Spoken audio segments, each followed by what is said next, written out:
जो सही रास्ता है उस पे चलना है। बाबा पूछते हैं किस प्रैक्टिस के आधार पर तुम बच्चे सर्विस बहुत अच्छी कर सकते हो। तो कौन सी प्रैक्टिस हो? और शिव बाबा आज बता रहे हैं हमको, यदि कम से कम 8 घंटा तक याद बनी रहे, ये प्रैक्टिस हो जाए तो सर्विस बहुत अच्छी कर सकते हैं। क्योंकि याद से ही सारे विश्व में पवित्रता और शांति के वाइब्रेशन फैलते हैं। याद से ही विक्रम विनाश होंगे और पद भी ऊंच मिलेगा। इसलिए इस रूहानी यात्रा में कभी भी थकना नहीं है। जिस्म का बहान छोड़ देही अभिमानी बनने का निरंतर अभ्यास करें। अगर हम देह ना समझें, अपने को आत्मा समझें, तो कभी बोझ महसूस नहीं होता। बोझ कब महसूस होता है? मैंने किया, इतना किया, मैं ही करती रहूंगी। तो ये आ गया अभिमान, जिससे बोझ होता है। हम क्या समझते हैं? शरीर को भी चलाने वाली कौन है? आत्मा है। तो आत्मा को शक्तिशाली बनाएंगे तो शरीर भी शक्तिशाली बन जाएगा। गीत है आज शिव बाबा का, रात के राही थक मत जाना, सुबह की मंजिल दूर नहीं। ओम शांति। बच्चों ने सावधानी सुनी, थक मत जाना। कई कहते आखिर कब तक? कभी तो उजाला होगा, रात के बाद क्या आता है? दिन आता है। तो बाप ने बच्चों को सावधानी दी है कि हे रात के राही, क्योंकि अब तुम्हारे लिए दिन आ रहा है। ये बेहद का दिन और रात है। बेहद की रात पूरी होती, बेहद के दिन की स्थापना हो रही। अब तुम बच्चों को जाना है अपने घर। हम सबका घर कहाँ है? जिसके लिए तुमने आधा कल्प भक्ति की है, परंतु तुम बाप को ना ढूंढ सके, क्योंकि उसका नाम रूप ही बदल दिया। अब तुम जानते हो बाप दिन में अथवा कलयुग से सतयुग में जाने का रास्ता बता रहे हैं। बाबा ने समझाया, भ्रष्टाचारी उसको कहा जाता जो विकार से पैदा होते। भारतवासी बाप को भूल गए हैं। गीता का भगवान निराकार है, उसके बदले साकार कृष्ण का नाम डाल दिया। ये बड़े से बड़ी भूल है, जिस कारण आधा कल्प दुख भोगना पड़ता है। भूल निमित्त बनी है दुख भोगाने के। यह भी ड्रामा में लुंधा हुआ है। भक्ति मार्ग में भटकते रहते हैं। आज किसी ने कुछ कहा, कल किसी ने कहा, उस अनुसार हम चलते रहते हैं। अगर बाप को जान ले तो भटकने की दरकार ही नहीं है। तुमने अब बाप को जाना है। श्री कृष्ण अगर इसी रूप में आए तो फिर उसको पहचानने में तो कोई तकलीफ नहीं। अब भगवान कृष्ण जी के रूप में आ जाए तो फटाफट पहचान लोगे, दौड़ लगा दोगे, भीड़ हो जाएगी। तो भगवान किस रूप में आए तो झट जान जाएंगे। परंतु यह तो इतना गुप्त है जो तुम बच्चे भी भूल जाते। इसलिए भगवान को कहते जो भगवान आएगा तो गुप्त वेश में आएगा। तो कैसे आया है, क्या आके कर रहे, वो आपको फिर समझाएंगे। कृष्ण को तो कोई भूल ही ना सके। सारी दुनिया एकदम चटक पड़े, समझे श्री कृष्ण तो हमको तो स्वर्ग में ले चलेंगे। क्योंकि वह कौन है? कृष्ण जी जो है वो स्वर्ग का मालिक है, सुख की दुनिया में ले जाने वाले। उनको कोई छोड़ेगा ही नहीं, परंतु समझाने की युक्ति चाहिए। अगर समझने की युक्ति नहीं आती है तो कहाँ ना कहाँ डिससर्विस कर देते हैं, क्योंकि खुद ही पूरा नहीं समझा हुआ है। जो किसको अच्छी रीति सिद्ध कर हिसाब किताब बताएं। इस समय पतित दुनिया है, गाते हैं पतित पावन सीताराम। तो जरूर पति से पावन बनाने वाला भी कोई है। राम की दुनिया में सब चाहते हैं ना चले, सुख की दुनिया में, परंतु बनाने वाला कौन है ये कोई भी नहीं जानता। गीता का भगवान कृष्ण समझ लिए। राम का तो कोई शास्त्र ही नहीं है। ऐसे नहीं, रामायण कोई रामचंद्र का शास्त्र है। क्षत्रिय धर्म कोई राम ने नहीं स्थापन किया। ब्राह्मण, देवता, क्षत्रिय तीनों धर्म एक शिव बाबा ही स्थापन करते हैं। तुम्हारे में भी है, थोड़े हैं जो इस बात को समझ सकते हैं। राजा रानी तो एक होता है, बाकी तो प्रजा दास दासियां अनेक होते हैं। आगे राजाओं के पास ढेर दास दासियां थी, कोई बहलाने के लिए, कोई डांस करने के लिए। सतयुग में कितनी होंगी? हर एक कर्म के लिए अलग अलग होंगी। डांस का शौक तो बहुतों को रहता है, बाकी राजा रानी बहुत थोड़े हैं जो अच्छी रीति समझ और समझा सकते हैं। प्रदर्शनी की सर्विस से मालूम पड़ जाता है कौन कौन अच्छी रीति सर्विस करता है। पहली बात यही समझानी है कि भगवान को ना जानने के कारण क्या कह दिया? सर्वव्यापी कह दिया कि भगवान सबके अंदर है। सबके अंदर हो तो दुख हो, लेकिन सबके अंदर बैठा तो अच्छी बात है ना। फिर तो अच्छे अच्छा ही सोचना चाहिए, कभी बुरा सोचने का विचार ही नहीं आना चाहिए। लेकिन अच्छा कितना सोचते, बुरा कितना सोचते, आप सबको पता है। तो बाबा कहते दूसरा, कृष्ण को भी भगवान कहने से स्वर्ग रचने वाले शिव बाबा को गुम कर दिया। निराकार शिव बाबा ही सबका रचेता है, उस एक को ही याद करना है, वही राजयोग सिखाते हैं। परंतु गीता में जो कृष्ण भगवान वाच लिख दिया, इस कारण हाथ में गीता उठाए झूठी कसम लेते हैं। अब बताओ क्या श्री कृष्ण जी हाजिर नाजिर है? वह निराकार परम पिता परमात्मा हाजिर नाजिर है। सब मुझे हुए हैं।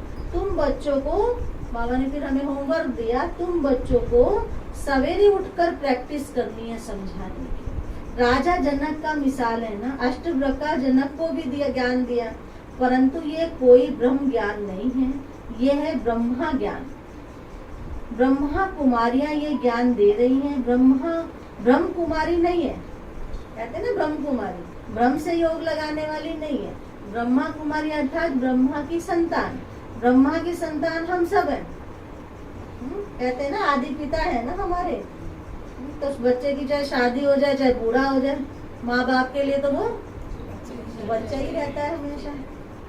हम कहे नहीं, हम नहीं है ना, हम शादी हो गई ना हमारी, अब हम ब्रह्मा कुमारी नहीं है। कहते सारी दुनिया ही ब्रह्मा कुमारी है। वे लोग ब्रह्म को ईश्वर समझते हैं, परंतु नहीं, ब्रह्म एक तत्व का नाम है। ईश्वर तो शिव बाबा है, वह है, उसका नाम शिव है। ब्रह्म तो तत्व है। अब ये सब बातें मोटी बुद्धि वाले नहीं समझते, परंतु नंबरवार दास दासी बनते।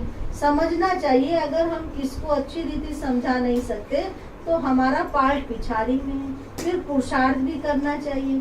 सारी दुनिया में जो जो सिखलाते हैं वे देह अभिमान से ही सिखलाते हैं। देही अभिमानी सिवाय तुम ब्राह्मणों के कोई नहीं। बाबा कहते तुम्हारे में भी नंबरवार है।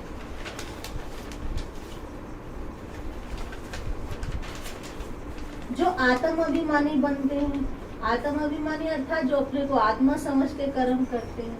हम आत्माओं को ही सुनाते हैं। आत्मा इन ऑर्गन्स द्वारा बोलती है। आत्मा कहती मैं नहीं सुन सकती हूँ, मेरे ऑर्गन्स खराब हैं। तो देही अभिमानी बनने में मेहनत है।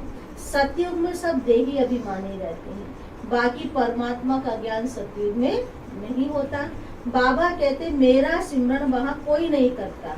क्यों नहीं करता? क्योंकि बाबा कहते वहाँ पे दरकार ही नहीं है। सिमरन अथवा याद की बात है। वे लोग माला हाथ में फेरते हैं, मुख से राम राम कहते रहते हैं। यहाँ तो राम अक्षर कहना भी रोंग हो जाए। राइट अक्षर क्या है? अब हमने शिव बाबा को पहचान लिया तो शिव बाबा हमारा शिव बाबा ही बोलेंगे, परंतु शिव शिव भी नहीं कहना है। अब कई लोग कहते शिव शिव शिव, ओम नमः शिवाय, ओम नमः शिवाय। अब जाप जपने से कोई खुश हो जाएगा क्या? याद करने से खुश होगा कि जपने से खुश होगा? आप कैसे खुश होगे? मैं सारे दिन उमा उमा करती रहूं है, लेकिन नहीं ना। सिमरन करना है अर्थात भगवान को याद करना है। प्रेयर प्रार्थना ये नहीं करनी है, याद करना है। और याद करना तो हमने बचपन से सीखा है, किसी ना किसी को याद करते ही आए हैं। तो बाबा कहते मुंह से शिव शिव नहीं कहना है। बाबा को याद करना यही यात्रा है। जिस्मानी यात्रा पर जाते हैं तो भी याद रखते हैं हम कहाँ जा रहे हैं। अमरनाथ पर जाते हैं तो वह नाम तो लेना पड़ता है ना कहाँ जा रहे हैं। तुमको भी कुछ जपना नहीं है, कुछ जान गए हो, नाटक पूरा होना है। 84 जन्म पूरे हुए, ये पुराना चोला छोड़ के जाना है। पाठ बजाते बजाते पतित होना है। बाबा कहते ये जो मनुष्य सृष्टि रूपी झाड़ है ना, ये फ्रूट छड़ गई है उसकी झाड़, बाकी टालियां बची हैं। ये भी तमो प्रधान होंगे। झाड़ की आयु अब पूरी होती है, फिर से नाटक रिपीट होने। हर एक अपना अपना पार्ट बजाएंगे, दूसरी कोई दुनिया नहीं है। अगर होती तो हम पढ़ते क्यों? कहते हैं बाबा हम फिर से राजयोग सिखाऊं, गीता ज्ञान सुनाऊं, पावन बनाऊं, परंतु पतित कैसे बने ये कोई भी नहीं जानता है। अब तुम जानते हो हम पावन थे, फिर हिस्ट्री रिपीट हो गई है। अब शिव बाबा कहते बच्चे अपने घर चलना है, नाटक पूरा होगा तो क्या होता है, रोल प्ले करने आए हैं, प्ले करने के बाद फिर अपने घर वापस जाना है। तो घर में तो शिव बाबा रहते हैं, कहते हैं मैं परम धाम में रहता हूँ, फिर तुम भूल जाते हो आत्माएं भी ब्रह्मांड में ही रहती हैं। ये सृष्टि है, इसमें मनुष्य रहते हैं और ब्रह्मांड में आत्माएं रहती हैं। फिर वहां से आती हैं यहाँ पार्ट बजाने। ऊपर में आकाश तत्व है, पैर सबके पृथ्वी पर है, बाकी शरीर कहाँ है, वह तो आकाश तत्व में ही है। वहाँ तो आत्मा स्टार मिसल रहती है, वहाँ गिरने की कोई चीज नहीं जो हम गिरे पड़ेंगे। साइंस वाले रॉकेट में जाते हैं चक्कर लगाने, बाहर से फिर निकल आते हैं, लिखते हैं वहाँ गिरने का डर ही नहीं है। इतना आकर्षण है जो मनुष्य आकाश तत्व में ठहर जाते हैं, तो इतनी छोटी सी आत्मा महातत्व में क्यों नहीं ठहर सकती? रहने का स्थान तो वहाँ ही है।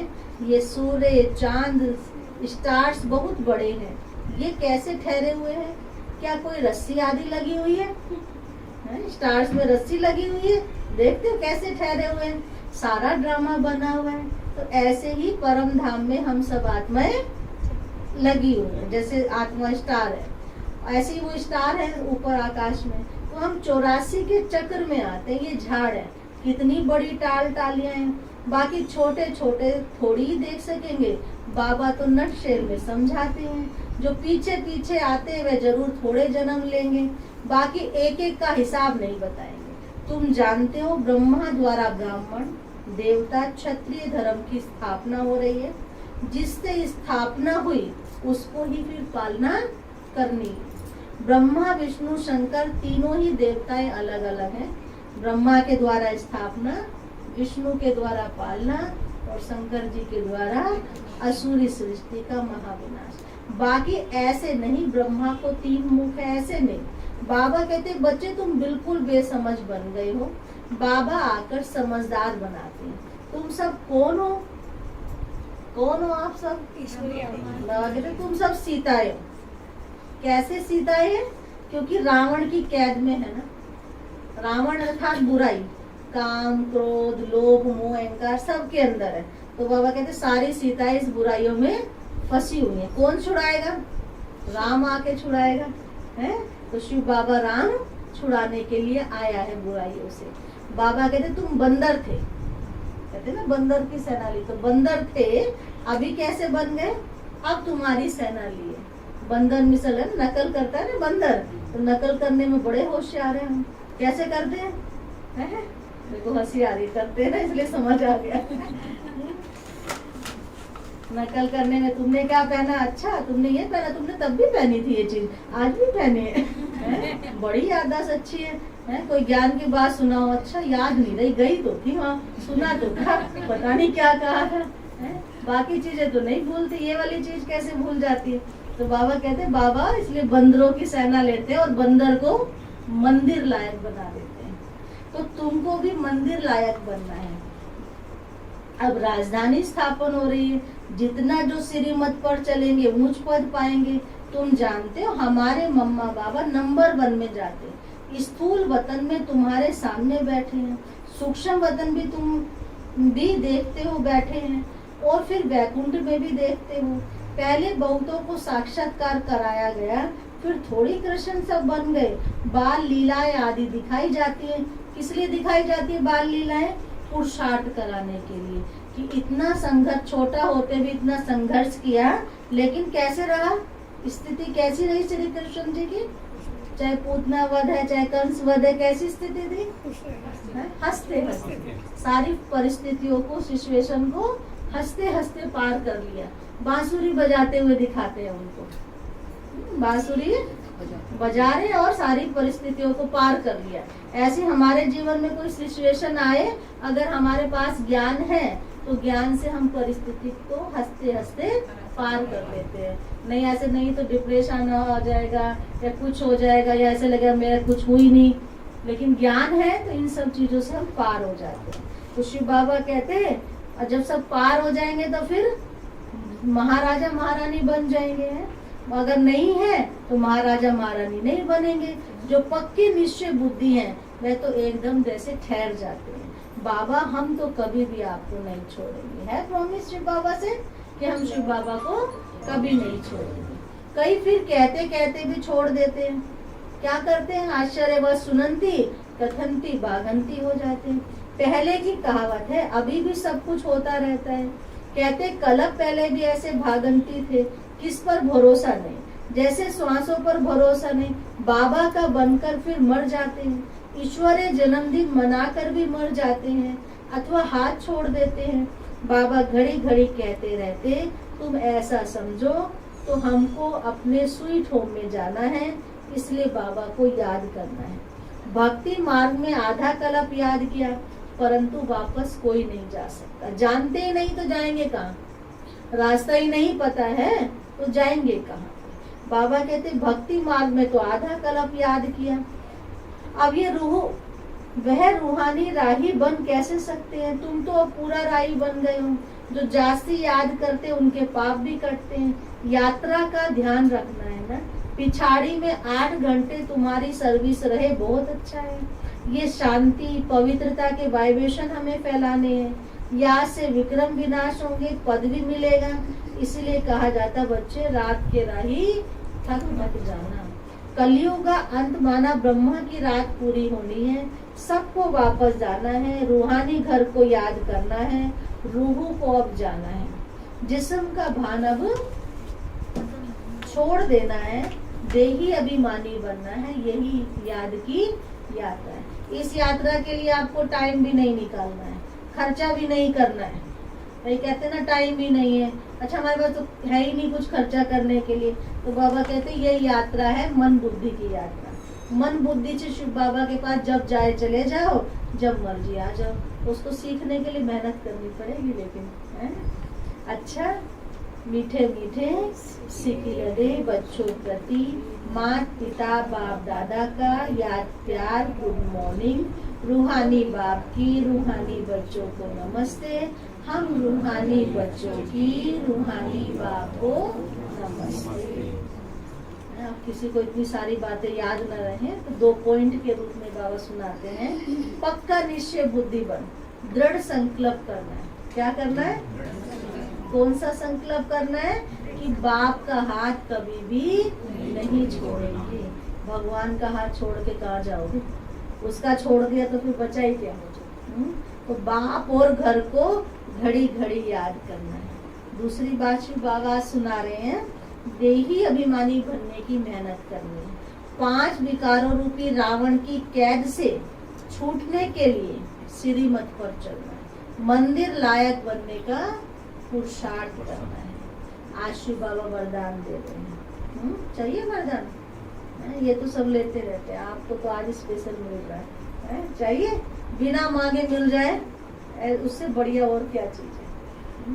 तो बाबा आज सुना रहे, ज्ञान युक्त भावना और स्नेह संपन्न योग द्वारा उड़ती कला का अनुभव करने वाले बाप समान हो।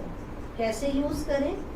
जो ज्ञान स्वरूप योगी तो आत्माएं हैं, वे सदा सर्व शक्तियों की अनुभूति करते हुए विजयी बनते हैं। जो सिर्फ स्नेही व भावना स्वरूप है, उनके मन और मुख में सदा बाबा बाबा है। इसलिए समय प्रति समय सहयोग प्राप्त होता है। लेकिन समान बनने में ज्ञानी तो आत्माएं समीप हैं। इसलिए जितनी भावना हो उतना ही ज्ञान स्वरूप हो। ज्ञान युक्त भावना और स्नेह संपन्न योग, इन दोनों का बैलेंस उड़ती कला का अनुभव कराते हुए बाप समान बना देता है। स्लोगन है, सदा स्नेही व सहयोगी बनना है तो जीवन में 2 गुण ले आओ। सदा स्नेही सहयोगी बनना है तो एक तो सरलता और दूसरा सहनशीलता का गुण धारण करो। ये दोनों गुण हमारे जीवन में बहुत महत्वपूर्ण है। मातेश्वरी जी के अनमोल महावाक्य हैं। ओम शिवोहम, हम सो सोहम, इन शब्दों का यथार्थ अर्थ क्या है? ओम शांति। ये जो शब्द उच्चारण करते हैं, हम सो सोहम, शिवोहम, अहम आत्मा, सो परमात्मा। अब ये महावाक्य कौन उच्चारण करना है और इन शब्दों का यथार्थ अर्थ क्या है? जब ओम अक्षर कहते हैं तो ओम का अर्थ है मैं आत्मा शांति स्वरूप हूँ। ये निश्चय होने से फिर मैं आत्मा सो परमात्मा हूँ, किसकी संतान हूँ? ये अक्षर नहीं कह सकते कि मैं आत्मा सो परमात्मा हूँ। फिर तो ऐसे समझते हैं मैं आत्मा परमात्मा की संतान हूँ या मैं परमात्मा हूँ। ये ओम शब्द कहना आत्माओं का अधिकार है। कई लोग कहते हैं ना इनका अधिकार है, इनका अधिकार ओम कहने का नहीं है। शिव बाबा कह रहे हैं सबका अधिकार है ओम कहने का। ओम अर्थात मैं आत्मा हूँ और किसकी संतान हूँ? परमात्मा की संतान। फिर जब हम सो हम शब्द कहते हैं तो उस शब्द का अर्थ है हम जो पूज्य थे सो अब पुजारी बन गए। हमारे देवी देवताओं का महत्व है ना, शुरू से ही हमने देवी देवताओं को पूजा है, तो वो कहते तुम ही पूज्य थे, अब पुजारी बन गए और तुम्हें ही फिर देवी देवता बनना है। ये शब्द भी आत्मा ही कह सकती है। ये जो मनुष्य कहते हैं ना अहम आत्मा सो परमात्मा, अब ये शब्द सिर्फ परमात्मा ही कह सकते हैं क्योंकि वही एक आत्मा भी है और परमात्मा भी। आत्माओं में सबसे श्रेष्ठ है परमात्मा। पर फिर ये जो शिवो हम शब्द कहते हैं वह भी परमात्मा ही कह सकते हैं क्योंकि वह शिव है। तो ये इन शब्दों के अर्थ को तब जानते हैं जब परमात्मा आकर नॉलेज देते हैं। बाकी और धर्मों वालों को, क्रिश्चियन आदि को तो मालूम ही नहीं है कि हम सो पोप बनूंगा, उन्हों को ये नॉलेज ही नहीं है। अभी हमको ये नॉलेज मिली है, हम सो देवता बनेंगे। सब चाहते हैं ना देवता बनना। उन देवता अर्थात दैवी गुण, जो उनके अंदर गुण थी, विशेषताएं थी, वो मेरे अंदर भी है। हमारे सामने देवताओं का यादगार चित्र है और साथ साथ उन्हों के जीवन चरित्र हिस्ट्री भी है। तो गीता भागवत सामने है क्योंकि हम सब आदि से अंत तक सारे कल्प के चक्कर में हैं और जो धर्म पिताएं जब आते हैं वे कल्प के बीच में आते हैं, इसलिए वे हम सो शब्द कह ही नहीं सकते हैं, ओम शब्द कह सकते हैं। अच्छा, ओम शांति। तो ओम शांति का अर्थ बता दिया। ओम शांति अर्थात मैं आत्मा शांति स्वरूप हूँ और किसकी संतान हूँ? परमात्मा की संतान हूँ।